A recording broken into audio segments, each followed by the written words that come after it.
On dit marshmallow. Voilà. Bonsoir, bonsoir tout le monde. Quel plaisir pour moi d'être ici au Montreux Comedy Festival. Et avant de commencer mon petit passage, je voudrais juste préciser que je parle vraiment comme ça, ok? C'est mon vrai accent, c'est parce que je suis américain. Silence maintenant. C'était pas comme ça pendant 8 ans. Pendant 8 ans, je disais aux gens que j'étais américain. Tout le monde disait « Ouais, on vous adore ». Maintenant, silence. Parce qu'on est allé de Barack Obama à Donald fucking Trump, ok? La politique américaine aujourd'hui ressemble à la carrière de Michael Jackson. On est allé d'un homme noir respecté à un homme blanc délinquant sexuel. C'est ça qui s'est passé.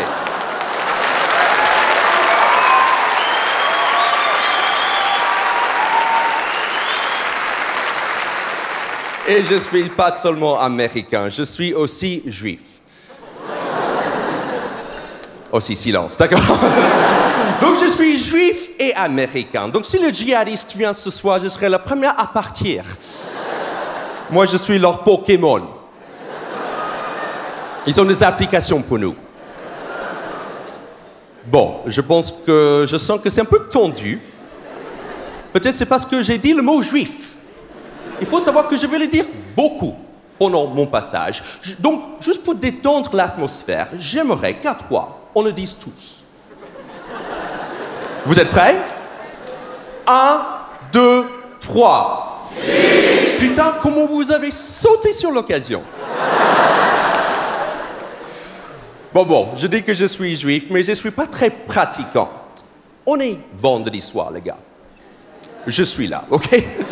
Par exemple, la dernière fois que j'ai allumé de bougies un vendredi soir, c'était pour niquer. Donc, en gros, la seule chose vraiment juive chez moi, c'est ma bite et ma mère. Ouais.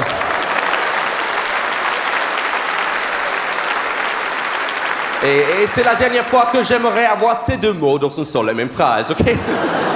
Donc oui, effectivement, je suis circoncis, parce que c'est très important chez les Juifs, parce que ça représente une alliance avec Dieu, qui montre que le Dieu juif est arrêt. Parce qu'honnêtement, si quelqu'un te dit, ok, on peut être amis, mais seulement si tu coupes le bout de ton zizi, tu lui demanderais de revoir ses exigences d'amitié à la baisse. Surtout parce que juste à côté, il y a le Dieu chrétien qui dit, écoute, tu verses un peu d'eau sur la tête, c'est bon. Et j'habite en France, ça fait un moment maintenant que j'habite en France. Et la grande nouvelle que j'aimerais partager avec vous, c'est que récemment, j'ai eu ma nationalité française. Oui. Bon, merci beaucoup pour cet applaudissement, parce qu'honnêtement, c'est mérité, ok? Parce que c'est pas évident d'avoir sa nationalité française. Je vous explique. Il y a 1 an, j'ai reçu une lettre en disant que j'allais recevoir une lettre, en disant qu'il y aura une cérémonie. À la cérémonie, j'ai une récépissé pour aller à la mairie, pour avoir un formulaire à remplir pour avoir ma pièce d'identité. Et je savais que j'étais français, parce que je trouvais ça complètement normal. Et souvent, les gens me demandent pourquoi j'ai demandé d'avoir la double nationalité. Et je pense qu'en tant que juif, c'est toujours bien d'avoir 2 passeports, ok? Au cas où. On ne sait jamais d'où va venir la merde, tu vois? Et je suis en France parce que je suis avec une Française. Et vraiment, j'adore les Françaises. Je trouve... ouais, il y a une dans la salle. OK. J'adore les Françaises parce que votre accent est tellement séduisant. Honnêtement, vous pouvez dire n'importe quoi à un Américain. On trouve ça sexy. Vous pouvez dire « J'ai une gastro, j'ai vomi toute la nuit. » On dit « toute la nuit. » Et ma chérie, elle n'est pas juive. Je savais tout de suite parce qu'elle n'est pas circoncise.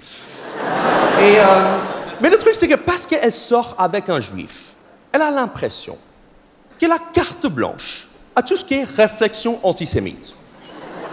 Et donc, je ne sais pas si c'est moi qui est juste un peu susceptible. Donc, je voudrais avoir votre avis. Par exemple, récemment, elle m'a dit, on était à table, et elle m'a dit, est-ce que tu peux me passer le sale juif? Est-ce que c'est... Ok, donc c'est juste moi qui est parano. Et ensemble, nous avons une fille. Je suis papa. Bon, merci. Et ma fille, elle s'appelle Violette. Oui, parce qu'elle était de cette couleur qu'on est sorti. Et le truc avec le prénom Violette, c'est que c'était à la mode il y a 100 ans, et maintenant il est redevenu à la mode. Donc je suis au supermarché avec ma fille, et je dis, Violette, viens, viens. Et j'ai des vieilles qui commencent à me suivre, tu vois.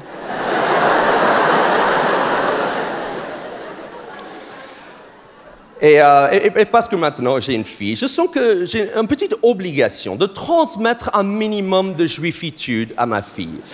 Parce que je me suis dit que c'est pas normal qu'elle sache pas pourquoi ses ancêtres ont fui leur pays, sont morts, ou pire, se sont privés des lardons juste parce qu'ils sont juifs, tu vois.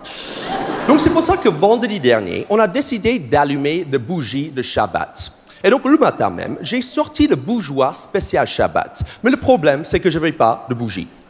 Enfin, de bougies qui entrent dans les bougeoirs spécial Shabbat. J'avais que de bougies d'IKEA. Et ça n'entre pas. Okay? Il y a trop de prépuces, tu vois. Et donc, il fallait trouver des bougies spéciales Shabbat qu'on trouve uniquement dans les synagogues. Donc, le judaïsme, c'est comme Apple. C'est pas compatible avec le reste du monde, tu vois. Mais c'est comme ça qu'on fidélise la clientèle. C'est très pratique.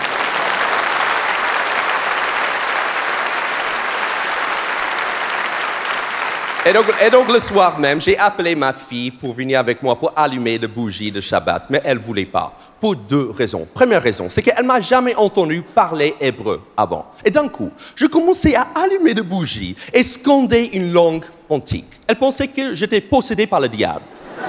Elle était la vierge sacrificielle, tu vois. Et la deuxième raison, c'est parce qu'il faut allumer des bougies avant de manger. Et elle avait faim. Et donc après 5 minutes de crise, finalement, je l'ai convaincue d'allumer des bougies avec moi. Et j'étais vraiment touché parce que j'ai pris sa main dans la mienne et ensemble, on a allumé des bougies, on a dit la prière et j'étais tellement ému. J'ai dit merci, merci beaucoup ma fille. Maintenant, tu peux manger ton jambon. Merci.